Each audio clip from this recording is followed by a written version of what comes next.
এ হচ্ছে আমাদের বছরের প্রথম বন্যা, যেখানে রাস্তাঘাট সব ডুবে আছে।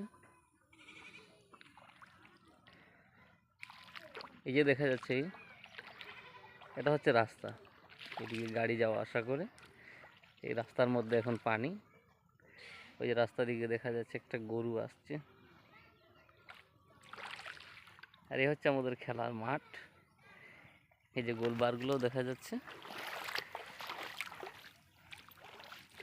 গোলবারগুলো অর্ধেক ডুবন্ত অবস্থায়, অর্ধেক দেখা যাচ্ছে।